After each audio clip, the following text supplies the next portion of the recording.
Coming up next, how much will John Fetterman's stroke recovery impact his chances of winning the Senate race? Just because a person is recovering from a stroke and may have some auditory or speech challenges, it doesn't mean that their mind is not working. Plus, Penn State put new protocols in place after crowd control issues at a football game. Did they work? And how a Bellefonte family makes a big deal out of Halloween for fun and a great cause. The Center County Report starts now.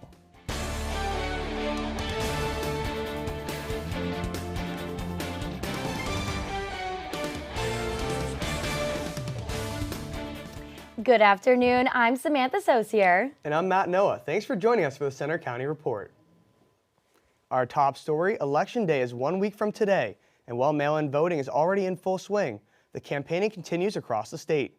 Both candidates for governor are in Central PA this week. Republican Doug Mastriano will host a rally in State College this evening at 5. He's calling it the Restore Freedom Tour Rally, and both Mastriano and his wife will speak at the event. The rally will take place at the C3 Sports Complex, that's at Ellis Place off Benner Pike. Admission is free, but people are asked to register online on Mastriano's website. And Democratic Governor candidate Josh Shapiro will campaign in State College tomorrow. He'll be joined by U.S. Senate candidate John Fetterman. The rally in the Valley starts at 5:45 p.m.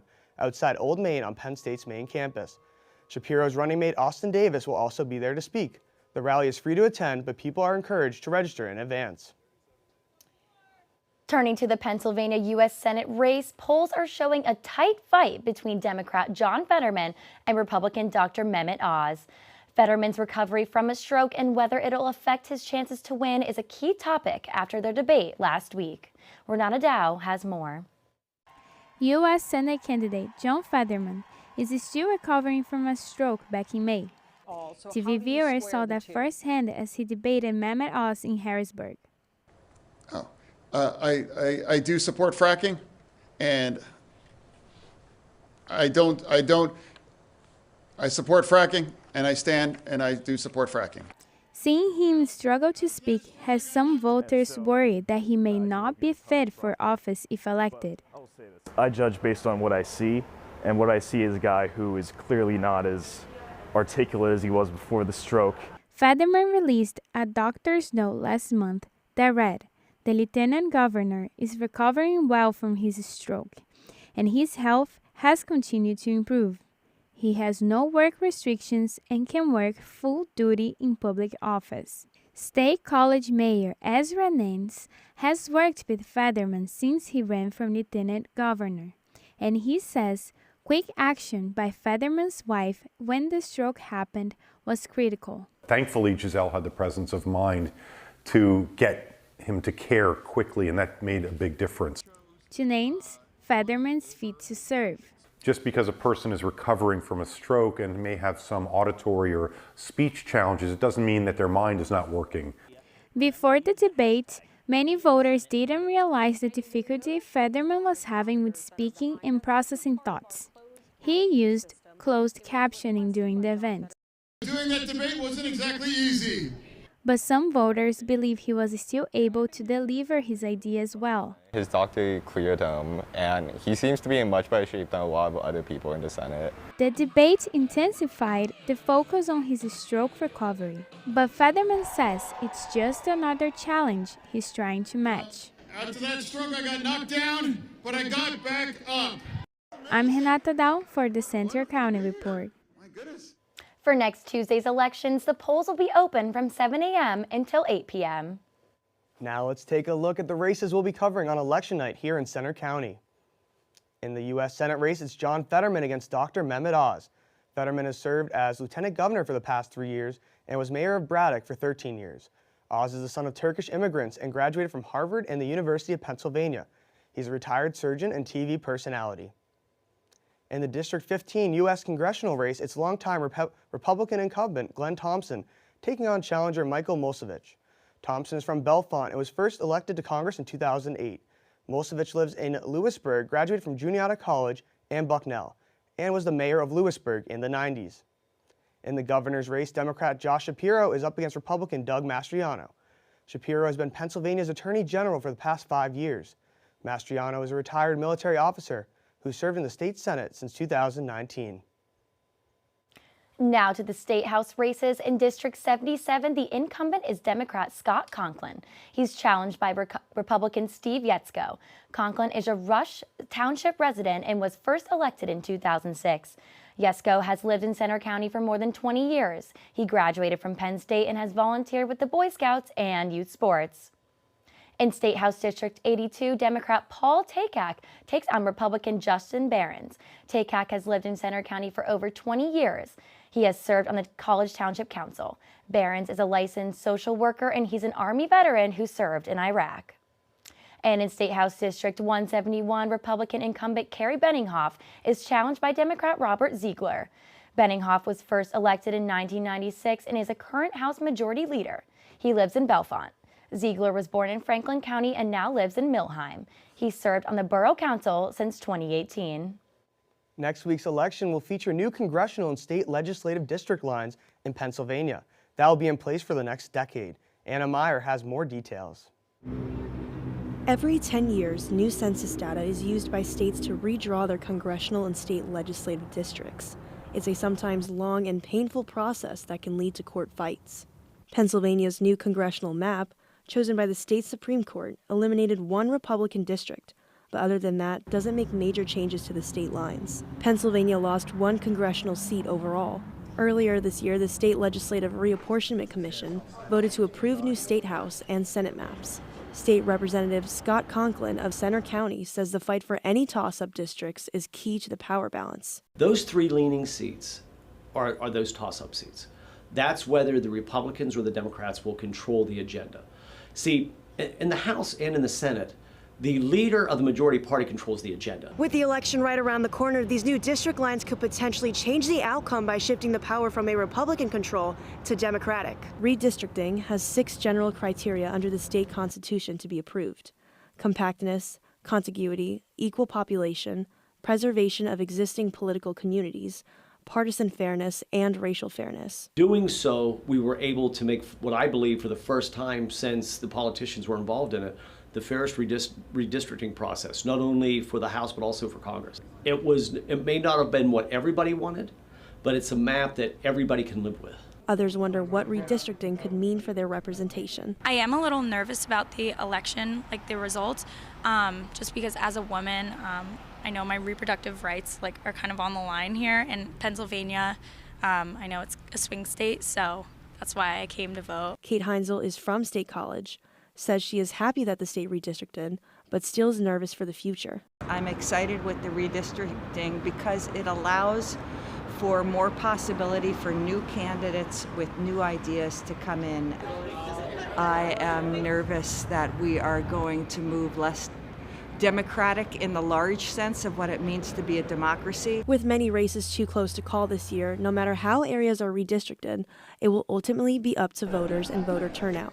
In State College, I'm Anna Meyer for the Centre County Report. Pennsylvania now has 17 congressional seats instead of 18 after this year's redistricting. Centre County will say goodbye to its top judge at the end of this year. President Judge Pamela Ruiz has announced she'll step down from the bench on January 1st after 15 years. She became the county's first woman president judge in 2017. Judge Jonathan Grine will look to replace Ruiz at the start of the new year, and he'll become the longest continuous serving judge in Centre County. After a crowd surge and other problems inside Beaver Stadium during a recent football game, the university implemented new changes to crowd control over the weekend. Jacob Cheris shows you how it went. More than 109,000 fans packed into Beaver Stadium for Penn State's whiteout game 2 weeks ago. But as the cheers rained down, inside the stadium at the student section, things turned chaotic. A crowd surge and overcrowding challenged the security staff. Bella Kleckner was there when it happened. We went all the way up the ramp, we get up to the top, and it is shoulder to shoulder, absolutely packed to the brim. So we're trying to push through people. Now to get into the student section, students must show these orange wristbands that they receive at every ticket entrance. The university quickly responded with new protocols. The new process got its first test on Saturday with another packed student section. But this time, there were no reports of issues. I think it's definitely a step in the right direction. I don't think it's going to solve every problem that happens within the student section because there's just so many different things that play into it. Penn State Athletics said its game management staff reviews event security and makes adjustments as needed, with safety as its top priority. In University Park, I'm Jacob Charis for the Center County Report. The university is also reviewing an incident at the Whiteout where a fan ran onto the field and was tackled by a sideline photographer. Still to come on the Center County Report, it's now November, but it doesn't feel like it. We check out the 7-day forecast. And in sports, the Nittany Lions look to get back on the winning track after a tough loss to the Buckeyes. Also coming up, meet a family in Bellefonte that's combining their passion for Halloween and giving back to others.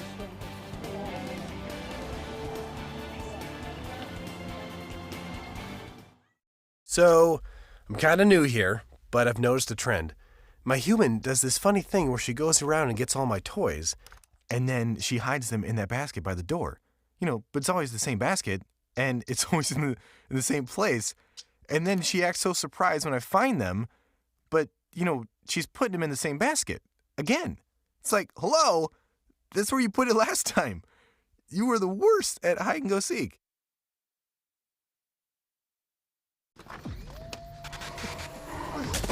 Multiple studies have shown that marijuana can slow both driver reaction and response time, which can be really dangerous. He's here. He's here. Wait. What? I can't drive. Why? I'm high. Oh.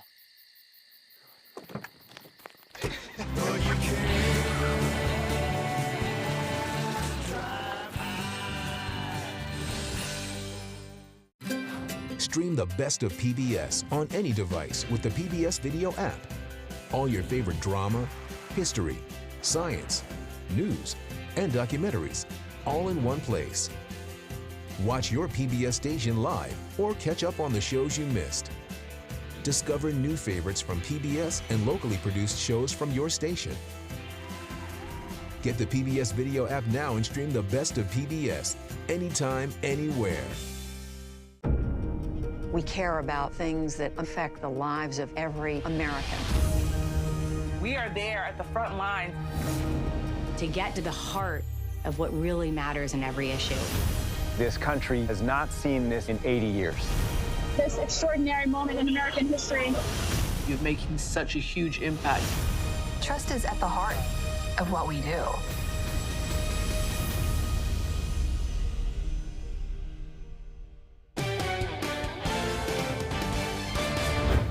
For some, Halloween is all about tricks and treats, but for one Bellefonte family, it means much more than that. Reporter Gabrielle Tyner has the story.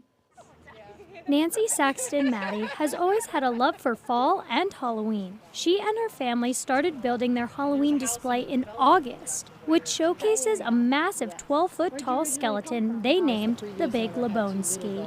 So the Big Lebowski is dunking a skeleton in the pond. And we got the witch there just doing her thing, stirring it up. And then the other skeletons are kind of like hanging out like they've been tortured already or going to be tortured. That's the idea. And then the rest of the yard is more just classic Halloween decorations at this point. I'm here with John Bon Jovi at this spooky Halloween display in Bellefonte. Not only is it for community members to enjoy, but for a good cause as well, to raise money for the St. Jude's Children's Research Hospital. Skeletons for St. Jude's is an international fundraising competition and has raised over $314,000 since it started in 2020. At this point, the overall group, we have 610 homes across the entire world at this point. We actually have a home in Japan and somebody in Germany participating, which is completely awesome. By combining her love for Halloween and giving back, Saxton Maddie has raised more than $1,400 from her display just this year. I just love doing all the different service projects. Just always been something that I enjoy. You know, it feels good to do this kind of good stuff for other people. So I'm very excited that this has done so well. And she doesn't plan on stopping anytime soon. Oh yeah, I'm not stopping. I mean, I made extra storage in the garage this past summer so that I could continue feeding my obsessions. It's a really good cause, and it's a lot of fun to decorate and be that little extra ridiculous. In Bellefonte, I'm Gabrielle Tyner for the Center County Report.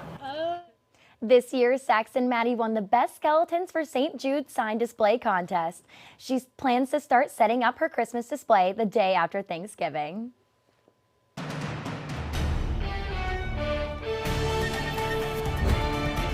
Well, we've had a rainy and overcast day in State College today. You can see some of those clouds sitting behind Beaver Stadium. But temperatures are on the rise, already in the upper 50s with 57 degrees. And temperatures were up high last night for our Halloween as well. We had above average temperatures, almost 15 degrees higher than normal. So really, really warm for this time of year. And those temperatures are going to carry us into these next few days as well. We've also seen some rain these past few days, but the good news is some of those rain showers will be clearing out and we'll have a nice and dry week ahead of us. Now here's a look at those warm temperatures, already 57 in State College and Clearfield. If we take a broader view, you can see even warmer over near Philadelphia, 65 degrees, and 62 over in Allentown. Now here's a look at how much warmer we actually are. We had a warm day yesterday and even warmer today. Already 5 degrees warmer in State College this afternoon, 7 degrees warmer in Harrisburg, and 6 degrees warmer over in Allentown. Now if you're an early riser, you may have seen some of those showers early this morning. The good news is they're starting to make their way through. There is still a chance for a lingering shower this afternoon, but skies should be clearing out as we make our way into this evening. Some of that cloud cover should be making its way out. And tomorrow is a beautiful day. Once those clouds move out in the morning, we should be seeing dry conditions and warm temperatures, a lot of sunshine for the day tomorrow. And those same conditions will carry us into Thursday as well, nice and dry and clear for those next few days. So here's a look overall today. Nice and warm, 61 degrees for that first day in November. A few showers are still possible this afternoon, but we should see some clearing out as we get into the later hours of today and into this evening. Temperatures will fall back down into the mid-40s with 46 degrees. There is a chance for some of that patchy fog later this evening, so just be careful if you're headed onto the roads. And a look at tomorrow, another beautiful day, 61 degrees for that high, nice and sunny, beautiful conditions for that second day of November. And here's a look at that 7-day forecast. A lot of sunshine these next few days. We will see some of that cloud cover move in as we get into the later days this week, but temperatures are still staying warm. 67 for that high on Saturday and Sunday. A beautiful week ahead of us. We do have a chance for some rain Sunday evening into Monday, but these next few days are looking great, guys. That's awesome. Well, all things considered, I hope we hang on to those warm temperatures for sure. Yeah, but clearly fall is in full swing here, but winter sports are also getting underway. Let's send it to Reagan for sports. Coming up in sports, Penn State football tries to regroup after a tough loss. We take a look back at the game against the Buckeyes. And Penns Valley took on Bellwood Annis in high school football. We'll check out post-game reaction next.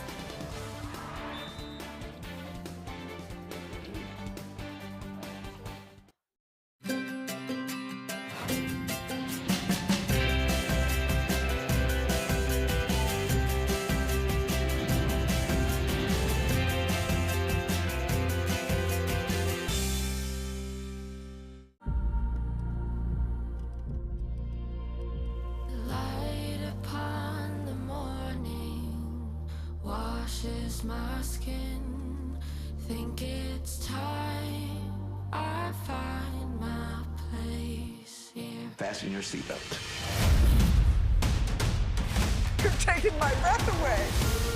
Float like a butterfly, sting like a bee. Amazing. Well, what are you waiting for? You belong here. This is your home. What is your sense now of the humanitarian situation? This is making me emotional.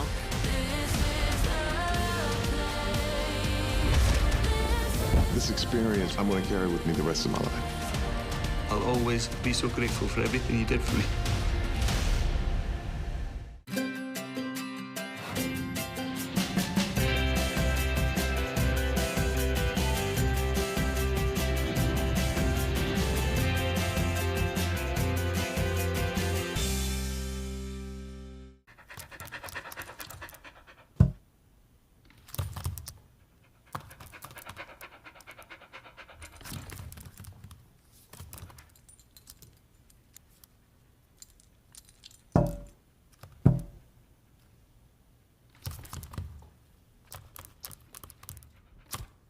There's a shelter pet who wants to meet you.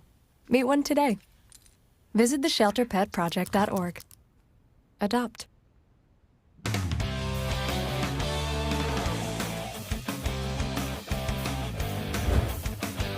I'm Reagan Stoddard with sports. Penn State once again has to regroup after a tough loss on the football field.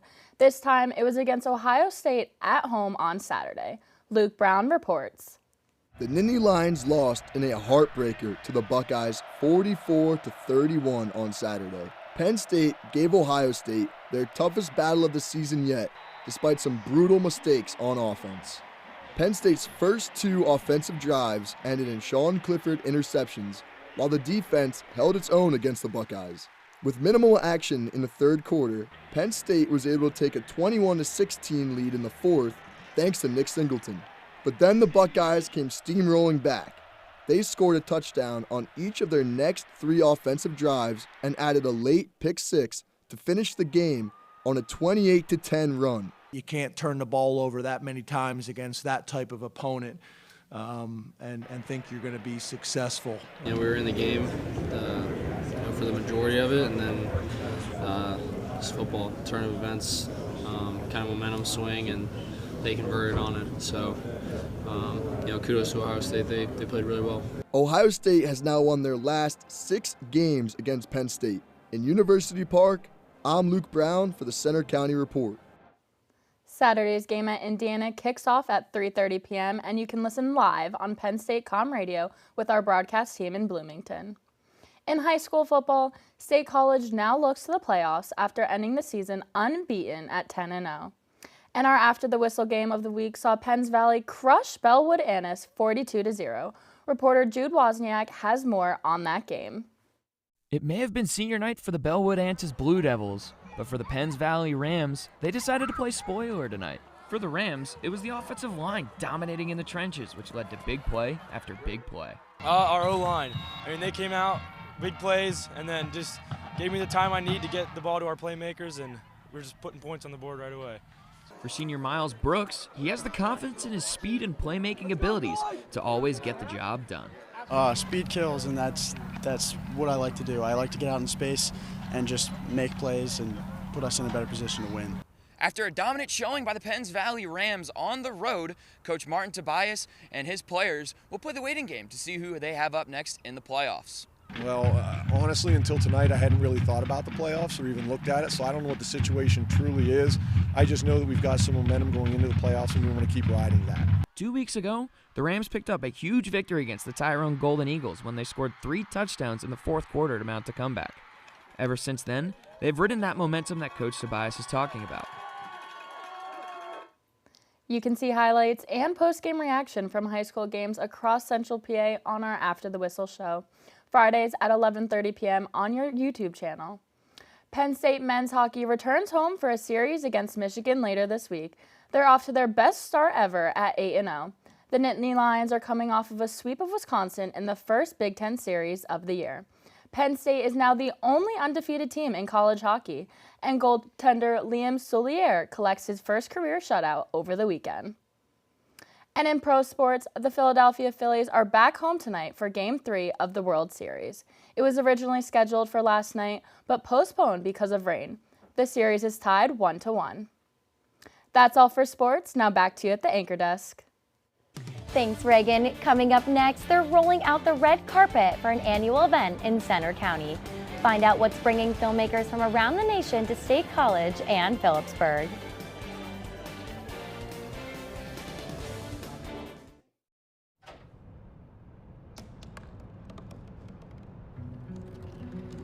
They said I couldn't dream. Called me a piece of trash and swore that's all I'd ever be.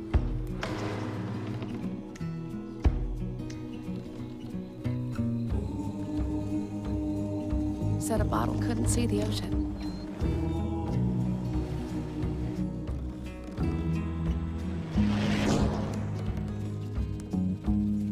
Give up. Go back to the dumpster. But I didn't listen. I made my way.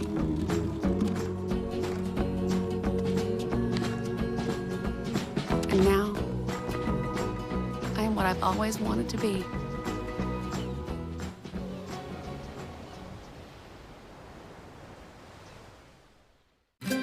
Stream the best of PBS on any device with the PBS Video app. All your favorite drama, history, science, news, and documentaries, all in one place. Watch your PBS station live or catch up on the shows you missed. Support your PBS station and you can get Passport, giving you full seasons, early releases, special collections, and more. Get the PBS Video app now and stream the best of PBS anytime, anywhere. We care about things that affect the lives of every American. We are there at the front line to get to the heart of what really matters in every issue. This country has not seen this in 80 years. This extraordinary moment in American history. You're making such a huge impact. Trust is at the heart of what we do.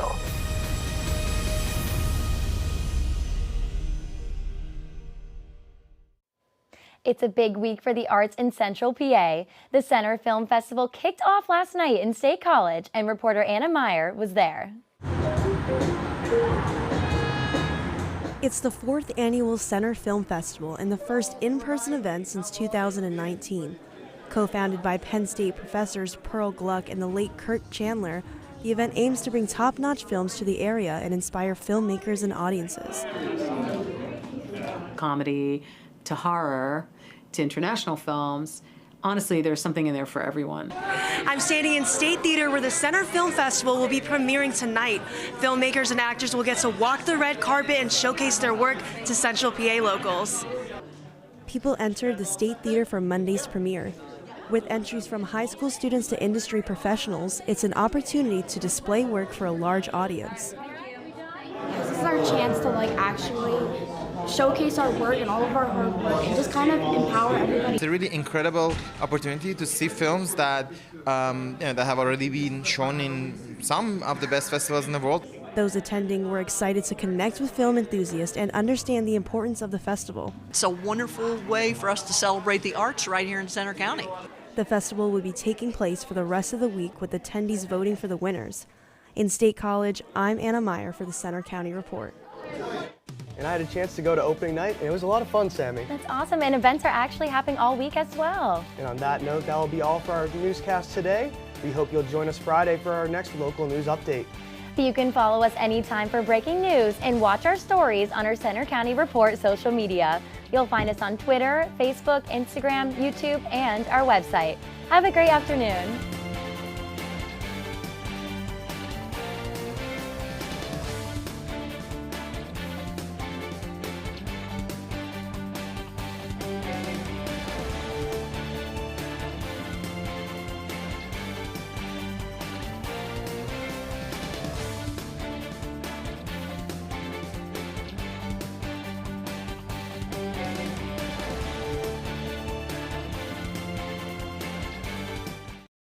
So, I'm kind of new here, but I've noticed a trend.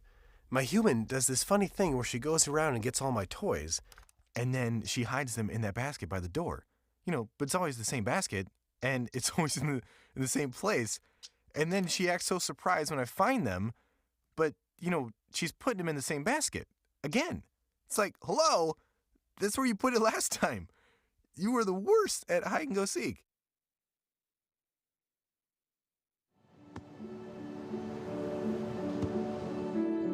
I don't remember how it started. Go to that. Our back and forth. It always came back. Dad!